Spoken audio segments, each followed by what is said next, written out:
The conference room smelled of cinnamon and champagne, that particular blend of forced festivity that happens when corporations try to manufacture Christmas spirit. I stood near the dessert table, smoothing down my emerald dress for the 3rd time in 10 minutes, checking my phone for the 4th. Nothing.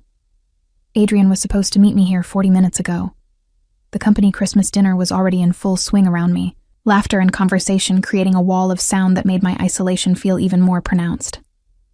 I was Lorenzo Volkov's executive secretary, which meant I knew everyone here professionally, but socially? I was an island. My fingers tightened around my phone as I typed another message. Where are you?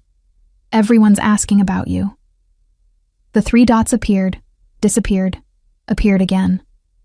My stomach twisted with a premonition I'd been ignoring for months. I can't make it. Something came up with work. Sorry, Isa. Something came up with work. On Christmas Eve. The lie was so transparent it was almost insulting. I stared at those words, feeling something cold and sharp settle in my chest. Not heartbreak. Not yet. Clarity. I opened my messages, scrolling back through weeks of similar excuses, late meetings, client emergencies, traffic. Each one a perfectly crafted lie that I'd accepted because questioning them felt exhausting, because I'd wanted to believe in us. My thumb hovered over his contact photo. Then I did something I should have done months ago. I opened the location sharing app we'd set up for safety. Adrian's little blue dot pulsed on the screen, bright and damning. Not at his office, not stuck in traffic. At an apartment building across town, one I'd never heard him mention before. The realization didn't crash over me like a wave. It seeped in slowly, poisonously. How long had I been the fool? How many times had I defended him to my friends when they said he seemed distant? How many nights had I fallen asleep alone, trusting his excuses? Isabella, you look stunning tonight.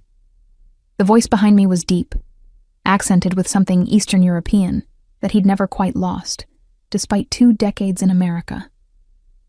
I turned to find Lorenzo Volkov standing closer than professional distance required, a glass of scotch in his hand, his dark eyes taking in my expression with unsettling perceptiveness. Mr. Volkov. I straightened my spine automatically, slipping my phone into my clutch with practiced ease. The venue exceeded expectations. Your choice of caterer was excellent. Lorenzo, he corrected, as he always did at these events. We're not in the office, Isabella, and you're deflecting. A smile tried to crack through my carefully maintained expression, but I held it back. Lorenzo Volkov wasn't just my boss. He was the most dangerous man in the city, though his legitimate businesses provided perfect cover for the empire beneath. In 3 years as his secretary, I'd learned to read him better than anyone, to anticipate his needs, to navigate the treacherous waters between his legal operations and the shadows where his real power lived. I'm fine, I said, the lie tasting bitter. Just wondering where the waiters disappeared to. The champagne table is running low. His eyes narrowed slightly. He didn't believe me, but he was too controlled to push. Instead, he gestured toward the windows where snow had begun to fall, coating the city in white. Step outside with me. You look like you need air. It wasn't really a suggestion, not from a man like Lorenzo. But there was something in his tone that wasn't commanding, more concerned than controlling. I should stay visible, I said. As your secretary, people expect you to do whatever I ask, he interrupted, his voice quiet but carrying an edge of steel that made my pulse quicken.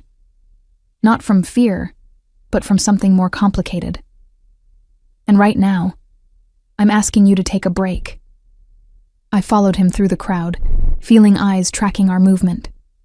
Lorenzo Volkov didn't pay personal attention to his employees. He was courteous, fair in his own ruthless way, but distant. Seeing him escort me toward the balcony would start rumors I'd have to manage on Monday, if I still had a job on Monday. If I didn't do something monumentally stupid tonight, like break down in front of my terrifyingly perceptive boss. The balcony was empty, thank God. The cold December air hit my bare shoulders like a slap, but I welcomed it. Reality. Clarity. The physical discomfort was easier to process than the emotional numbness spreading through my chest. Your husband didn't show, Lorenzo observed, leaning against the railing in his perfectly tailored suit. Not a question. A statement. Adrian had a work emergency. The lie came automatically, well practiced. Isabella. My name in his mouth sounded different than when Adrian said it. Richer, darker, weighted with something I couldn't quite identify. How long have we worked together?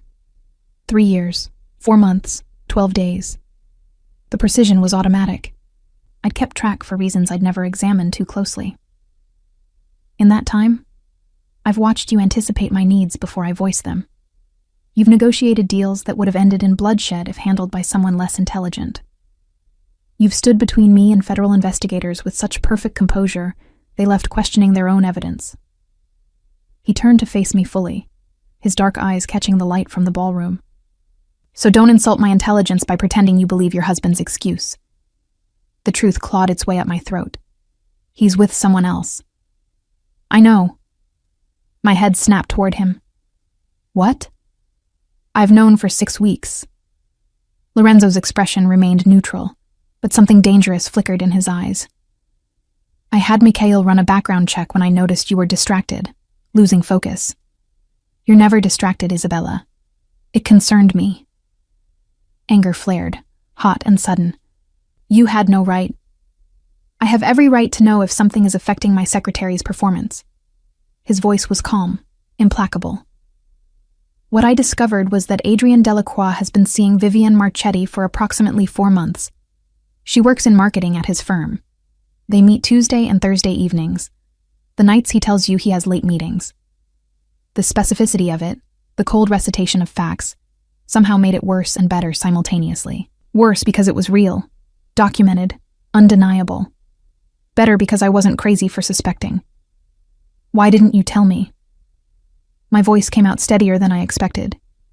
Because you're not the type of woman who wants to be saved. Lorenzo moved closer, close enough that I could smell his cologne, something expensive and smoky. You're the type who needs to discover the truth herself, make her own decisions, choose her own path. I was simply waiting for you to realize what I already knew. And what's that? I challenged, meeting his gaze despite the tears threatening to spill. That you deserve better than a man too blind to see what he has. Lorenzo's hand came up slowly, giving me time to move away. When I didn't, his thumb brushed away a tear that had escaped down my cheek. And that you're too strong to break over something like this, even if it hurts like hell right now. The gentleness in that gesture, from a man known for breaking bones and destroying empires, nearly undid me. I stepped back quickly, wrapping my arms around myself against the cold and the emotion threatening to overwhelm me. I need to go, I said abruptly. I can't be here right now. I can't smile and make small talk and pretend everything is fine. Then don't. Lorenzo straightened. All business again. Mikhail is waiting by the east exit. He'll drive you wherever you want to go. I don't need... Isabella. My name again, that same dark weight.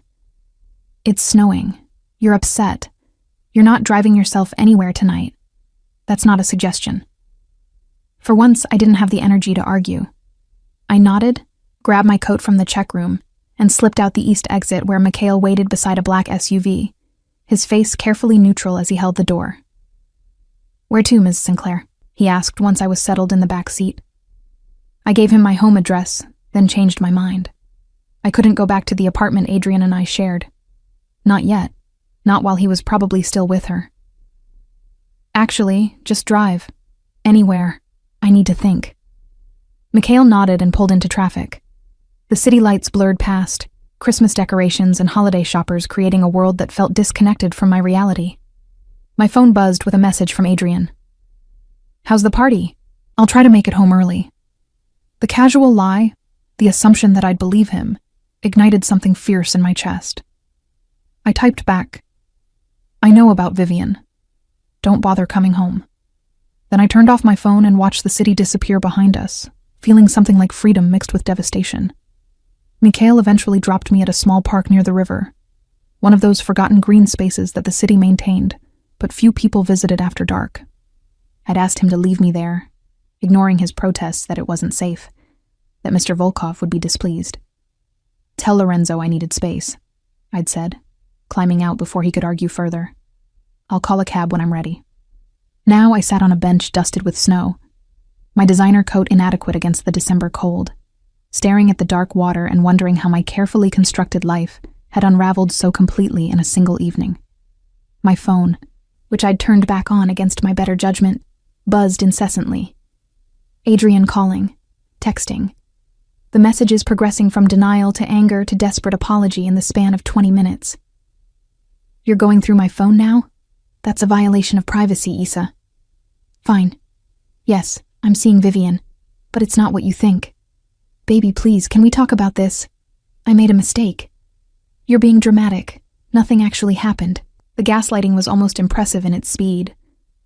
I read each message with a detached clarity I hadn't possessed hours ago, seeing the manipulation for what it was. Everything about our marriage happened, Adrian. I typed back. And now it's over. I'll have papers drawn up after the holidays. Don't contact me again.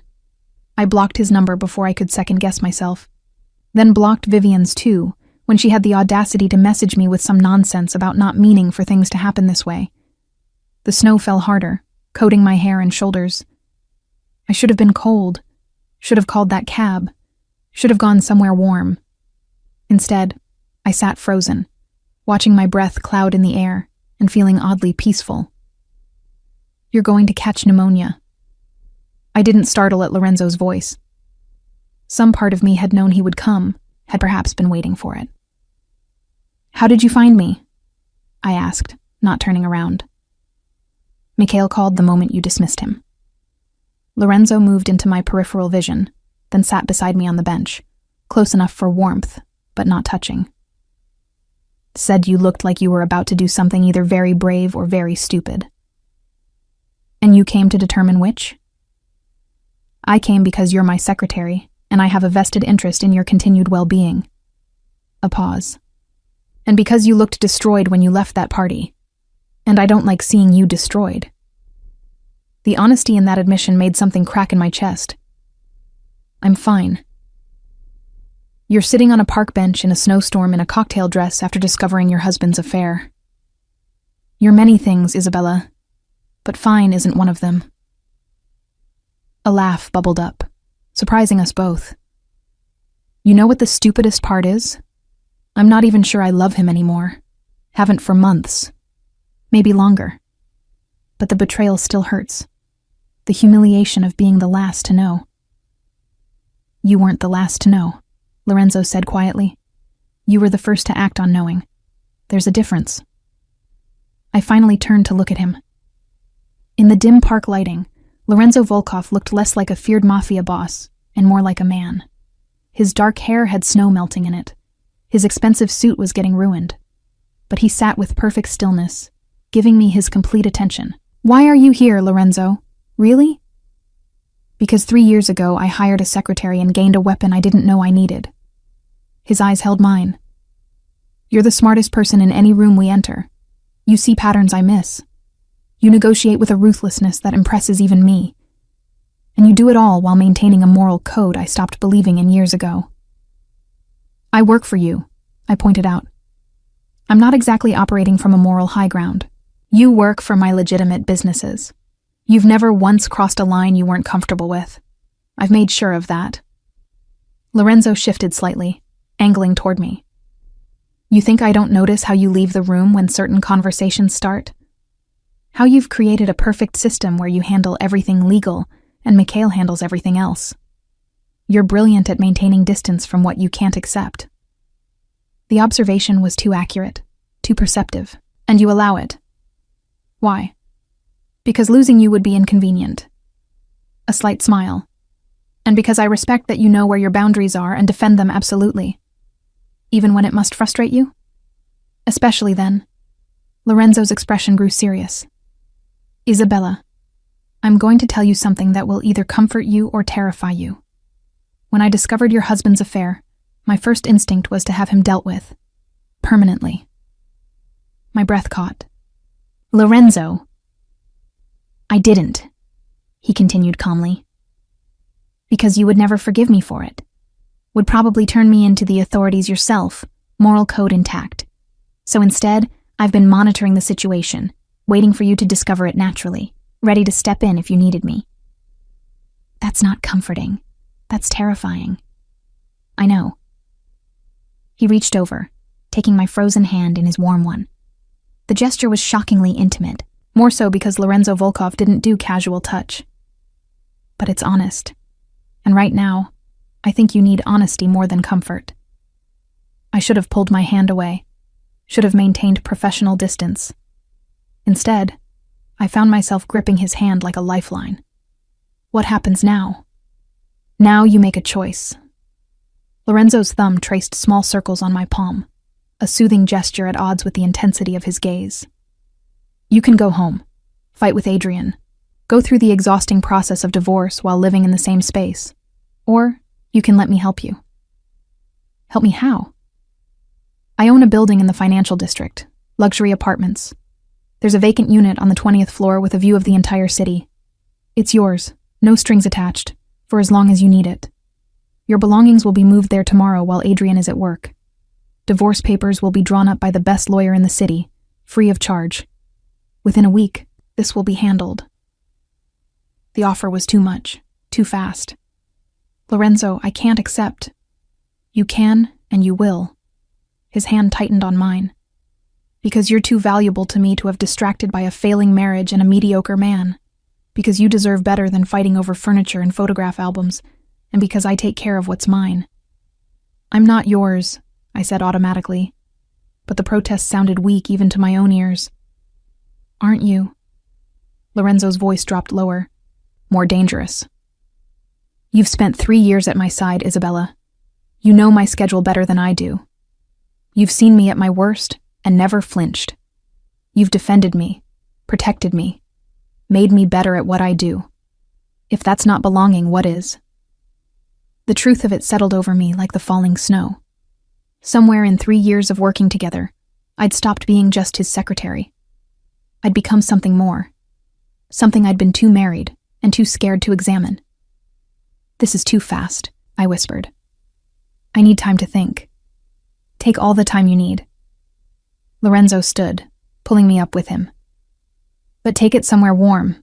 Come on, I'm driving you to the apartment tonight. You can decide in the morning if you want to stay there or make other arrangements.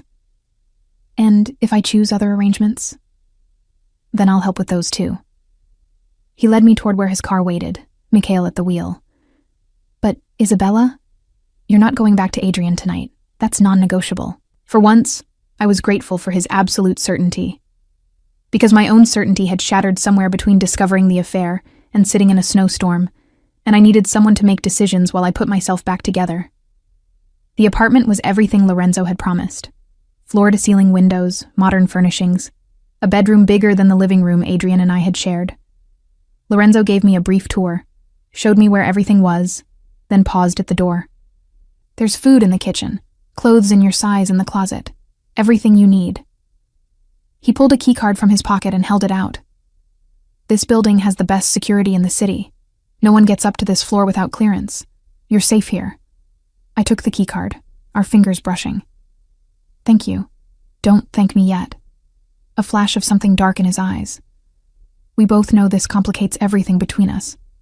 Does it have to? Probably. He stepped closer, close enough that I could feel the heat radiating from him. But I've never been good at staying away from things I want, and I've wanted you for longer than I should admit.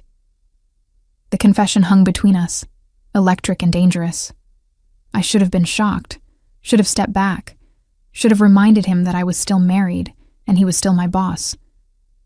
Instead, I heard myself say, "How long?" Long enough to know I shouldn't act on it. Lorenzo's hand came up, cupping my face with surprising gentleness.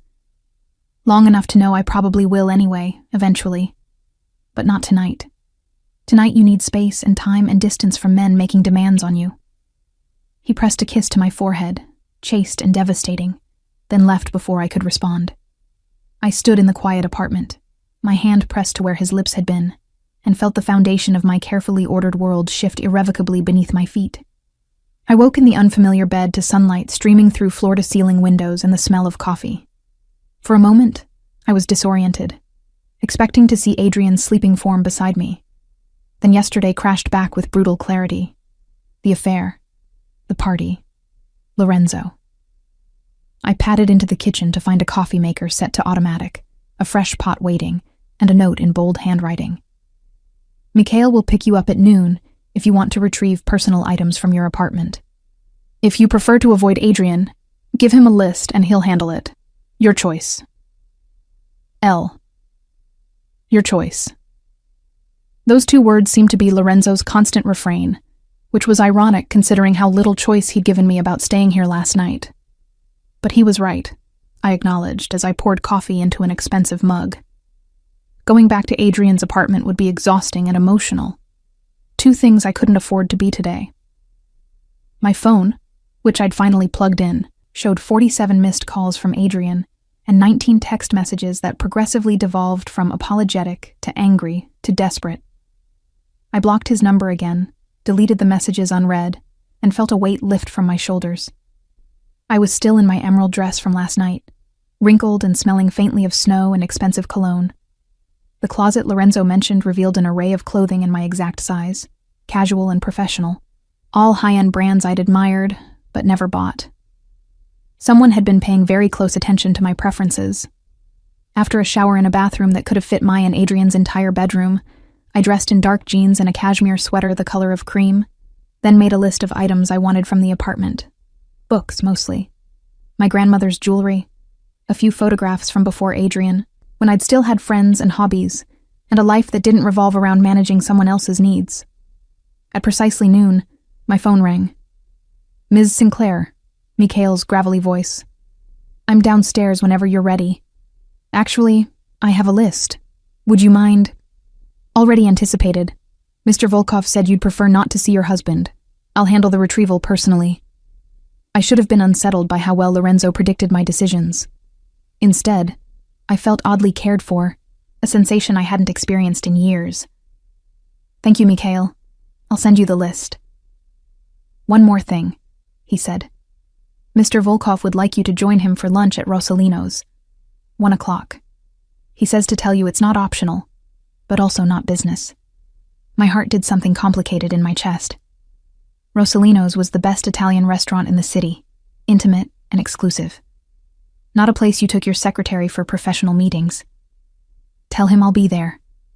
I arrived at Rossellino's 15 minutes early, a habit from years of managing Lorenzo's schedule, only to find him already seated at a corner table, 2 glasses of wine waiting. You're early, I observed, sliding into the chair across from him. So are you. Lorenzo looked different in daylight, less intimidating somehow, though no less powerful. He wore a charcoal sweater instead of a suit, his dark hair slightly tousled as if he'd been running his hands through it. How did you sleep? Better than expected. I picked up the wine glass, grateful for something to do with my hands. The apartment is beautiful. Too beautiful. Lorenzo, I can't accept. We're not having that conversation again. He cut me off smoothly. The apartment is yours. Consider it part of your compensation package if it makes you feel better. That's not how compensation packages work. It is when you're indispensable to a man who doesn't know how to express appreciation without overwhelming gestures. A slight smile played at his lips. I'm not good at subtlety, Isabella. You know this. You're the most subtle person I've ever met, I countered. You've built an empire on misdirection and strategic patience. In business, yes. In personal matters? He shook his head. I'm direct to the point of brutality, which is why I need to tell you something before we continue this, whatever this is. My stomach tightened. That sounds ominous. It's honest. Lorenzo set down his wine glass, giving me his complete attention in that way he had that made you feel like the only person in the world. Last night, I told you I've wanted you for longer than I should admit. That was true. But I need you to understand what wanting means in my world. Lorenzo, let me finish. His voice was gentle but firm. I'm not a good man, Isabella. You know enough about my operations to understand that. I've hurt people, destroyed lives, made decisions that would horrify you if you knew the details. I keep you separate from that darkness because you deserve better. But that darkness is part of who I am. I know what you are, I said quietly. I've always known. Knowing intellectually and experiencing directly are very different things. He leaned forward, his dark eyes intense. If we cross this line, if we become more than boss and secretary, that separation I've maintained will collapse. You'll see things you can't unsee. Know things that will implicate you. Be associated with me in ways that put you at risk. Are you trying to scare me away? I'm trying to give you an out. Lorenzo's hand reached across the table, stopping just short of touching mine. Because once you're mine, Isabella, I won't let you go. I'm not built for casual. I don't share. And I protect what's mine with extreme prejudice. The possessiveness in his voice should have alarmed me. Instead, it sent heat spiraling through my chest. That's remarkably presumptuous. It's honest, he repeated. You deserve to know what you'd be getting into. Because I can offer you luxury, protection, complete devotion.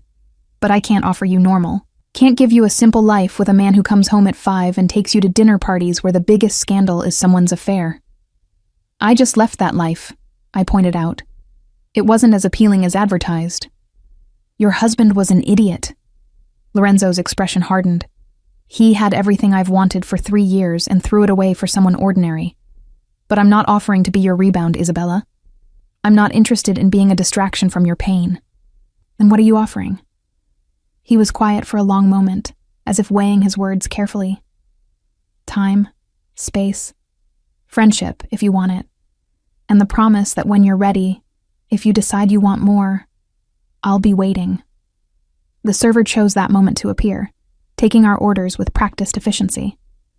After he left, I studied Lorenzo across the table, seeing him with new clarity. Can I ask you something? I said finally. Anything. Why me? You could have anyone. Women who fit your world, who understand the darkness you're talking about. Why fixate on your secretary? Because you're brilliant. The answer came without hesitation. Because you challenge me in ways no one else dares. Because you're moral in a world where I've forgotten what that means, and being near you reminds me that not everything has to be corrupt. He paused. And because every day for 3 years, you've walked into my office, met my eyes, and never once looked afraid. Do you have any idea how rare that is? How addictive? I'm not fearless, I admitted. I'm just good at hiding it. Then we have that in common. Lorenzo's smile was self-deprecating. I've spent 3 years terrified you'd quit, find another job, disappear from my life. It's why I pay you twice what any other secretary in the city makes. Why I give you holidays off and never question your hours. Why I've maintained professional distance even when every instinct screamed to cross it. And now? Now, the distance feels impossible to maintain. But I'll try, for your sake, until you tell me otherwise. He finally closed that last inch, his fingers brushing mine on the table. I need you to understand something, Isabella. This isn't about Adrian leaving. Isn't about you being vulnerable or needing rescue. This is about 3 years of wanting something I thought I couldn't have, and suddenly realizing maybe I can. The lunch passed in a blur of conversation that felt both familiar and entirely new. We talked about everything except work, Adrian, the complications we were dancing around. Lorenzo told me about growing up in Moscow, immigrating at 16, building his empire from nothing through a combination of intelligence and ruthlessness. I told him about my childhood in the suburbs, my parents' disappointment when I chose secretarial work over law school, my slow realization that I was better at seeing patterns and managing chaos than I'd ever be at arguing cases. You would have made an excellent lawyer, Lorenzo observed, but you make a better strategist. Law is about rules. Strategy is about seeing 3 moves ahead and anticipating every variable. Is that what you do? See 3 moves ahead? In business, always. In personal matters? He shook his head ruefully. With you, I'm lucky if I can predict the next 5 minutes. We were lingering over espresso when my phone buzzed. A message from an unknown number. I know you're with him. This isn't over, Issa. We need to talk. Adrian, from a new number I hadn't blocked yet. Lorenzo saw my expression change. What is it? I showed him the message. His face went cold in a way that reminded me exactly who I was sitting across from. "Give me your phone." "Lorenzo." "Isabella, your phone." I handed it over, watching as he typed rapidly, then blocked the new number. "What did you say to him?" "That you're under my protection now, and any further contact will be considered harassment. That divorce papers will be served next week, and that if he's smart, he'll sign them without contest. You can't just..." "I can, and I did." Lorenzo handed back my phone. "That man had his chance with you. He doesn't get another one." I should have been angry at his high-handedness, should have asserted my independence, insisted I could handle Adrian myself. But the truth was, I was tired of handling things alone, and there was something deeply appealing about letting Lorenzo's certainty carry me, just for a little while. "Thank you," I said instead. "Don't thank me. This is me being selfish." Lorenzo signaled for the check. "Adrian is a loose end. I don't like loose ends, and I particularly don't like loose ends that text you during lunch when you're supposed to be relaxing." "Possessive much?" "Intensely." No apology in his voice. "I told you I don't share. That includes your attention." As we left the restaurant, Lorenzo's hand found the small of my back, a gesture that was becoming familiar. Outside, snow had started falling again, coating the city in fresh white. "I need to go back to the office," Lorenzo said, "but Mikhail has your things from the apartment. And Isabella? Take the rest of the day. Rest. Process. Do whatever you need to do." "What if what I need is to work?" I challenged. "To have some normalcy while my life is imploding." He studied me for a moment, then nodded. "Then come to the office tomorrow. Your desk will be waiting. But tonight, I want you to take care of yourself." "And if I don't know how to do that?" Something softened in his expression. "Then call me. I'll come over and we'll figure it out together." He left me on the sidewalk with Mikhail, who drove me back to the apartment in silence. Only when we arrived did he speak.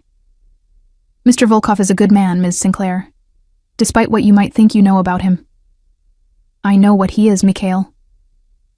"Do you?" The big Russian turned to look at me directly.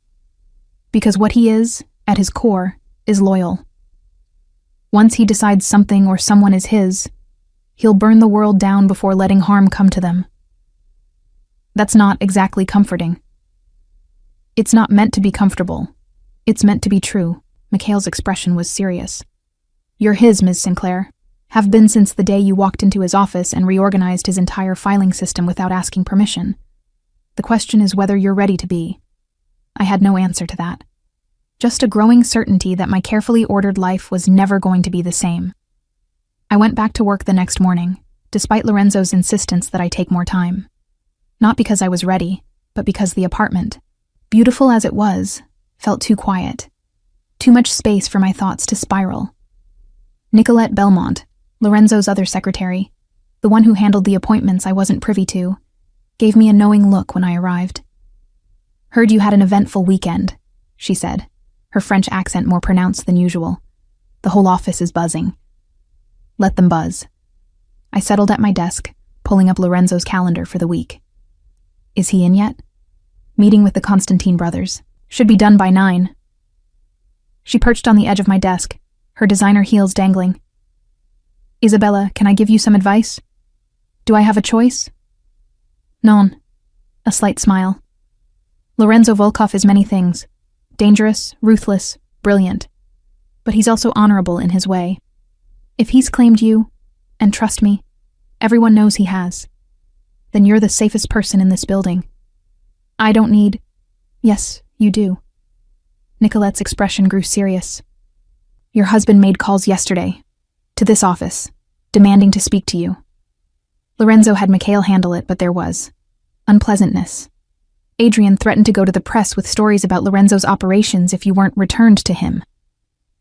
Ice flooded my veins. He what? "He's desperate. Stupid."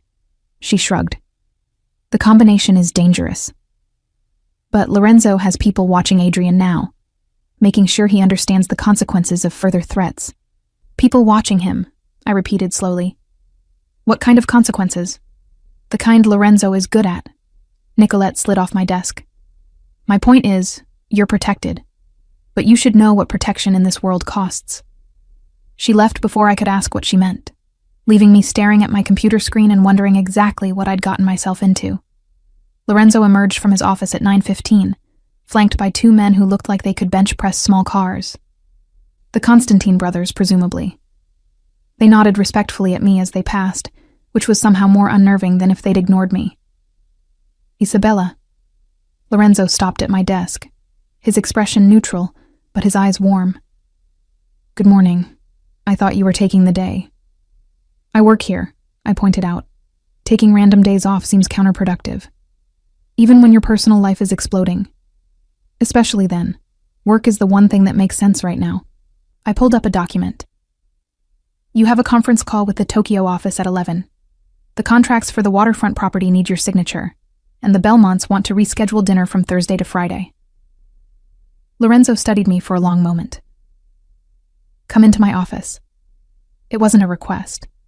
I followed him into the spacious corner office with its view of the entire city, watching as he closed the door and leaned against his desk. You're compartmentalizing, he observed. I'm coping. By pretending nothing happened. By focusing on what I can control. I crossed my arms defensively. Is that a problem? No. He moved closer, close enough that I had to tilt my head back to maintain eye contact. But I need you to understand that your husband's threats yesterday have complicated things. Nicolette mentioned, you have people watching him. I have people ensuring he doesn't become a bigger problem than he already is. Lorenzo's voice was carefully neutral.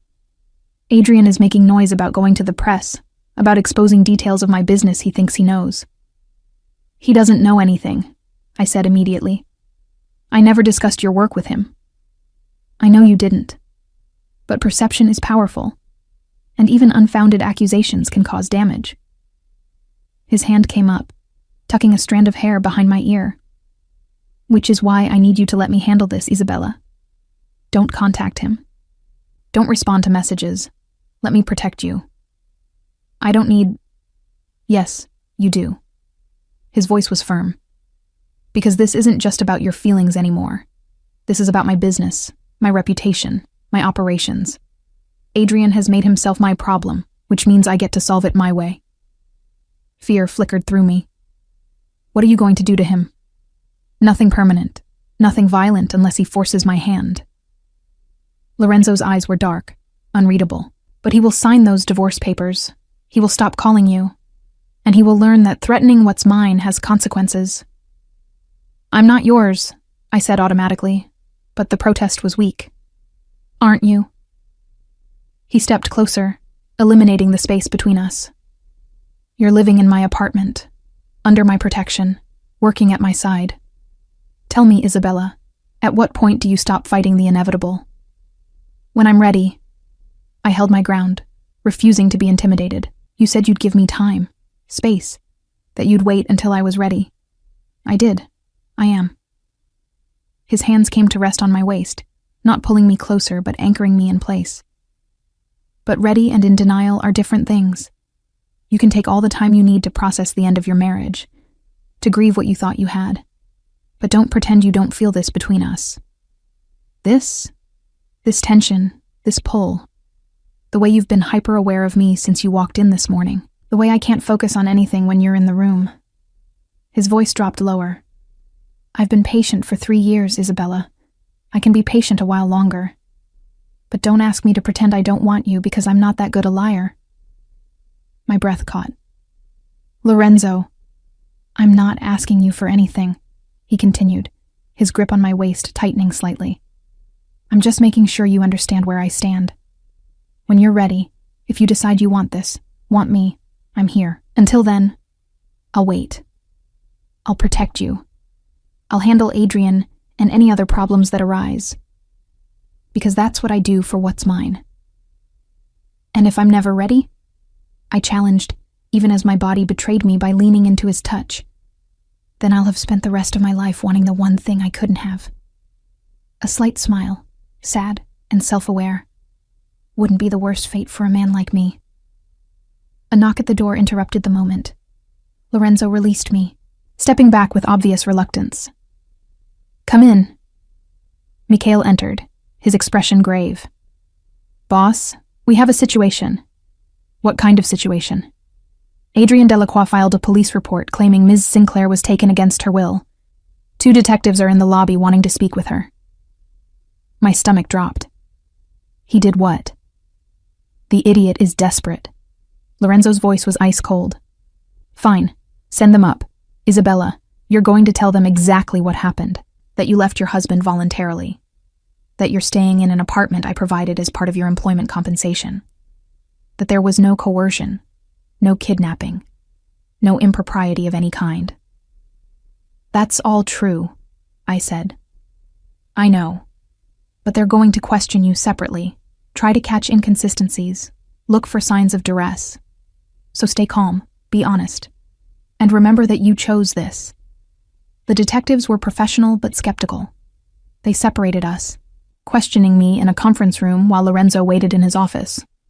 I answered every question truthfully, explaining about discovering Adrienne's affair, about leaving the party, about Lorenzo offering me a place to stay while I sorted out my divorce. And Mr. Volkov has been appropriate? The older detective, a woman with sharp eyes, asked carefully. Completely. He's been nothing but supportive and professional.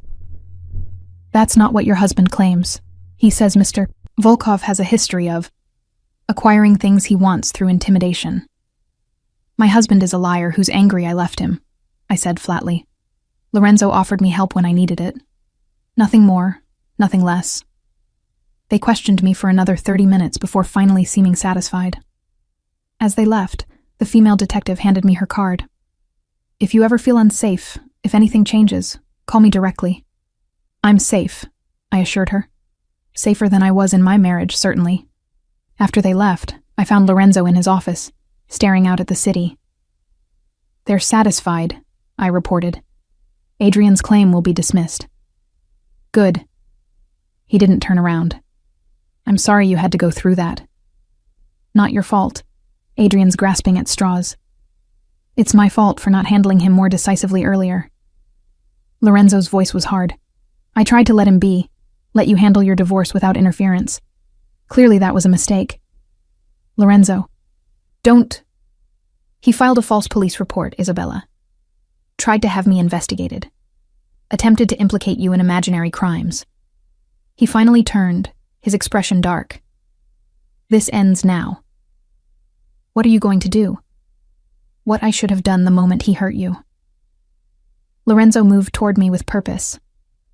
I'm going to make Adrienne Delacroix understand exactly what happens when you threaten what belongs to me. I don't belong. He kissed me. Not gently, not tentatively, but with 3 years of pent-up want and frustration and possession. His hands cupped my face, holding me in place as he took my mouth with an intensity that stole my breath. I should have pushed him away.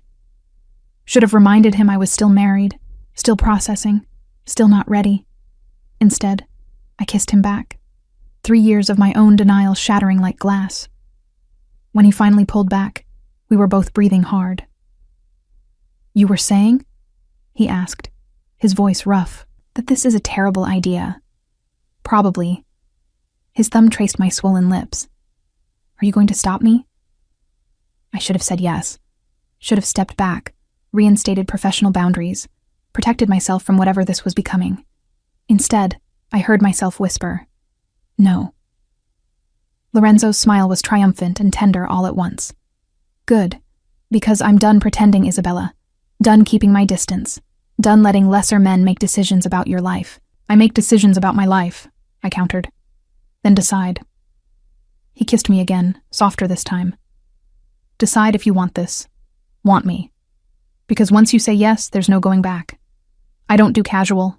Don't do halfway. If you're mine completely. The possessiveness should have scared me. Instead, it ignited something fierce in my chest. And if I want to be completely yours, then we stop fighting the inevitable and see where this goes. His hands slid down to my waist, pulling me flush against him. But I need to hear you say it, Isabella. Need to know you're choosing this with full knowledge of what it means. I looked up at this dangerous, complicated man who'd somehow become essential to my life. I choose this. I choose you.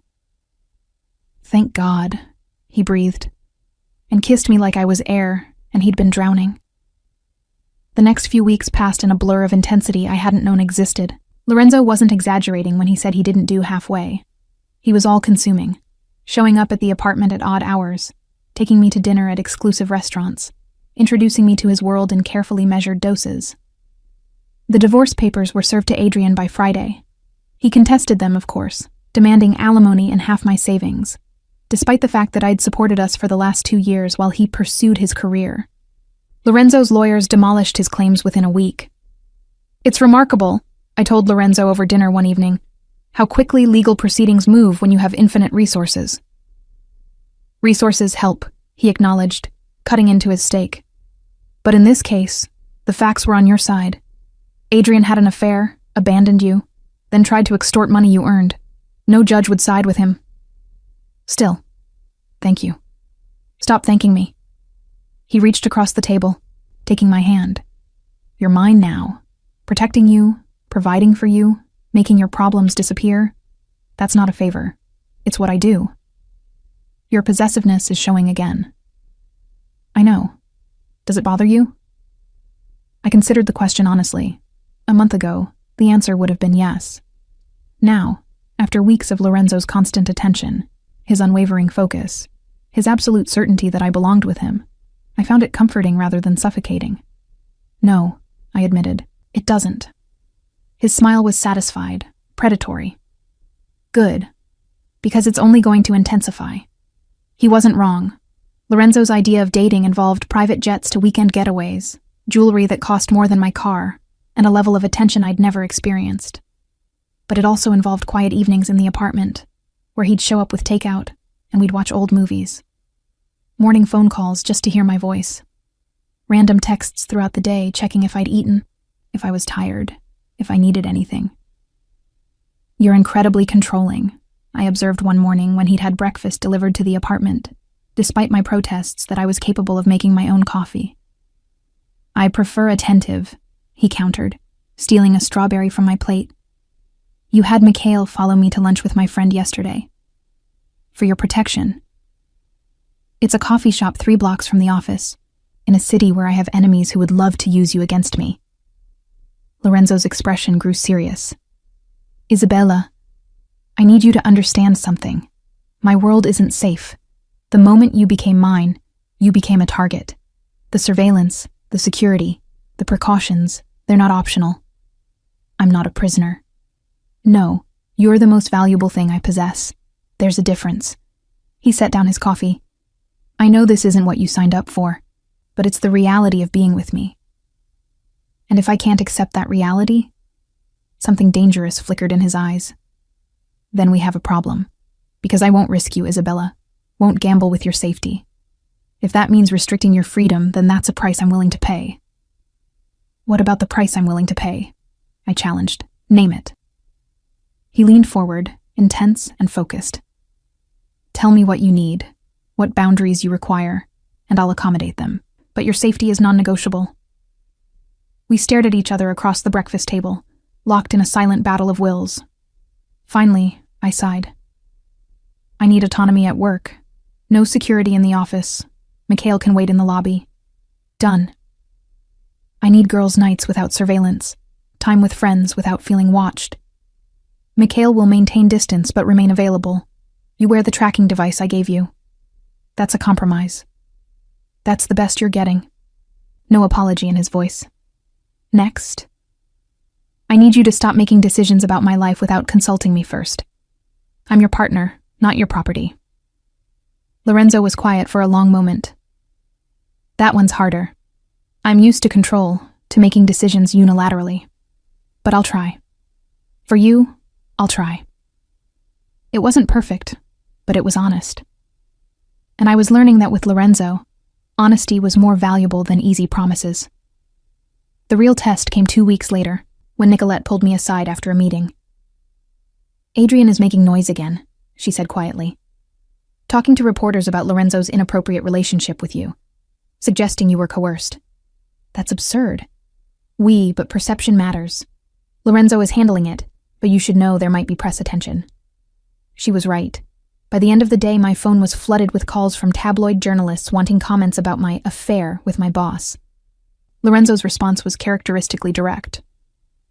"We're making a statement," he announced, walking into my office that evening. "Confirming our relationship, clarifying the timeline, and making it clear that anyone who continues to harass you will face legal consequences. A statement feels very public. You are public now. You're with me, which means you're visible." He sat on the edge of my desk. "I know this isn't what you wanted, but Adrian has forced our hand. We can either control the narrative or let him control it. And you choose control, always. No hesitation. Isabella, I need to know if you're ready for this. Once we go public, there's no taking it back. You'll be known as Lorenzo Volkov's woman. That comes with scrutiny, judgment, and danger." I thought about my quiet life a month ago. My modest apartment, my boring marriage, my carefully maintained anonymity. Then I thought about Lorenzo, his intensity, his protection, the way he looked at me like I was the only thing in the world that mattered. "I'm ready," I said. The statement went out that evening. Within hours, my face was on every gossip site, my background investigated, my life dissected. Some outlets portrayed me as a gold digger who'd seduced her boss. Others painted Lorenzo as a predator who'd taken advantage of a vulnerable employee. The truth, complex and nuanced, got lost in the speculation. "I'm sorry," Lorenzo said that night, holding me as we watched the coverage. "I know this is invasive. It's not your fault. It is, actually. I made you visible, made you mine. Consequences of that are on me." I turned in his arms to face him. "I chose this, Lorenzo. Chose you. Whatever comes with that, I can handle." "Can you?" His eyes searched mine.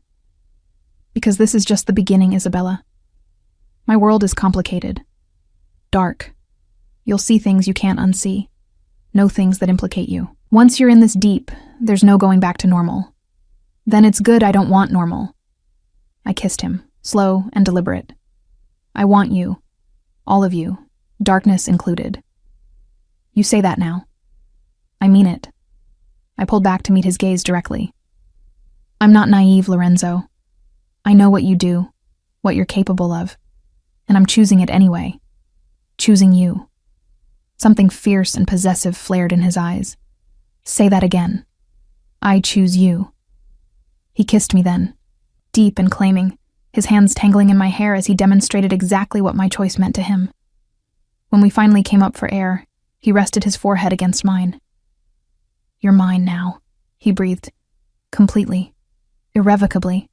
Mine. I know. And I'm yours. All of me. Good and bad. Legal and otherwise. You own me, Isabella. As much as I own you." The admission, raw and honest, settled something in my chest. This was what I'd been missing with Adrian. This intensity.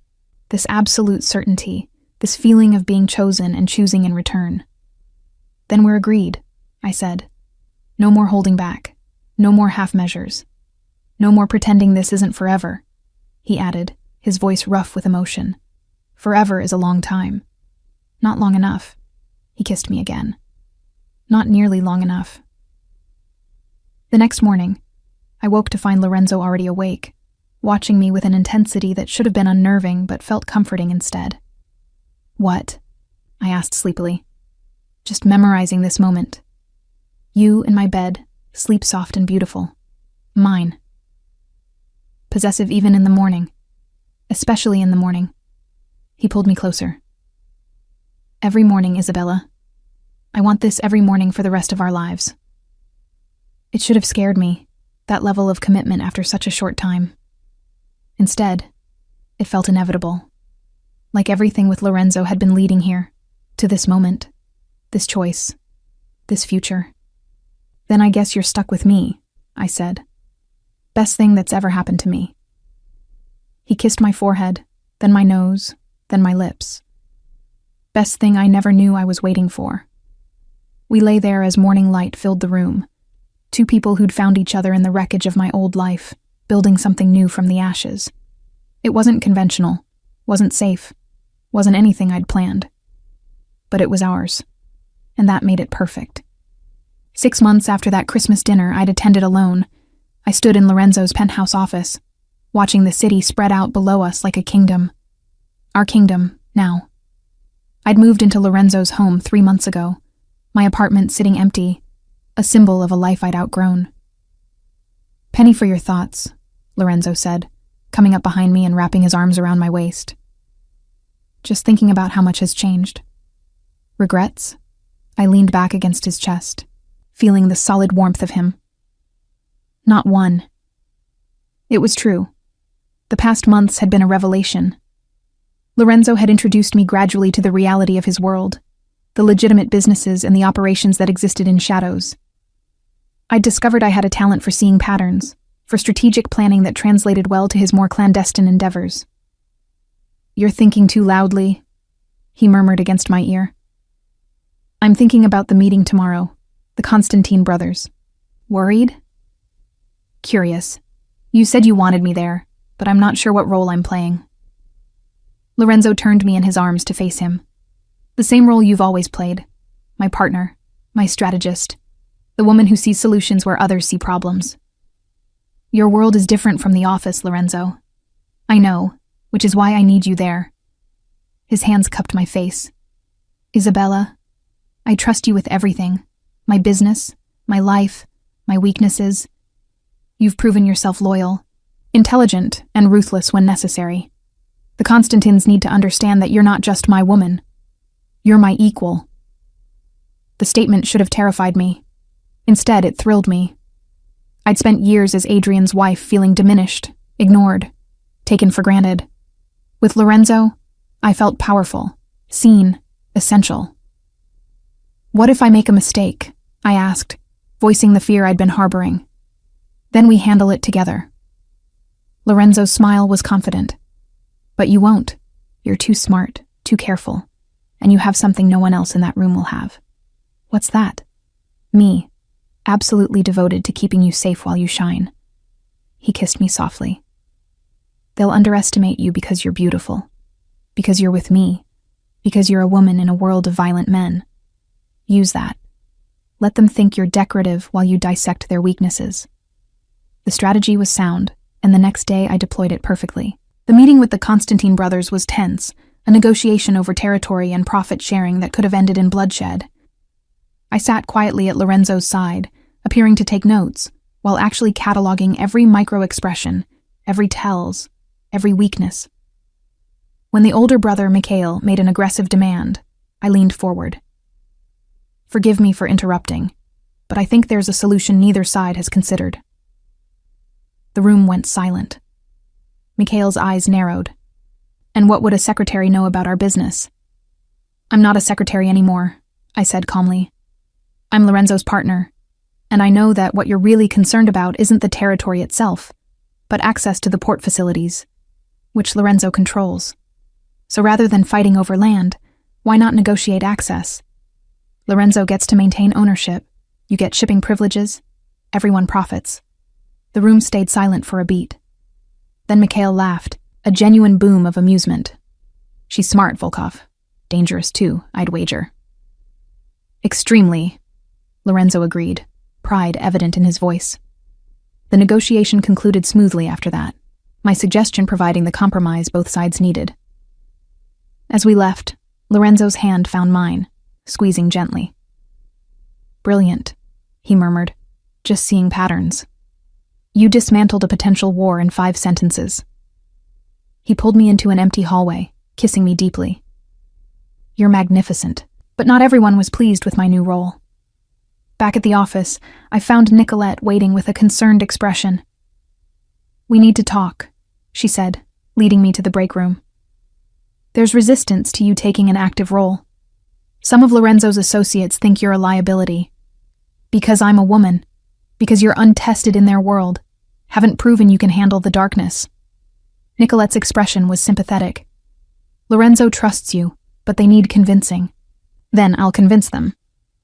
It might require you to get your hands dirty, Isabella, to do things that can't be undone." I met her gaze steadily. I know what I signed up for. The test came sooner than expected. Adrian, who'd been blessedly quiet for months, resurfaced with a vengeance. He'd apparently been gathering information, talking to reporters, building a case against Lorenzo that threatened to expose operations we'd worked hard to keep hidden. He's become a liability, Lorenzo said one evening, his voice cold. One I need to handle permanently. What do you mean permanently? I asked, though I suspected I knew.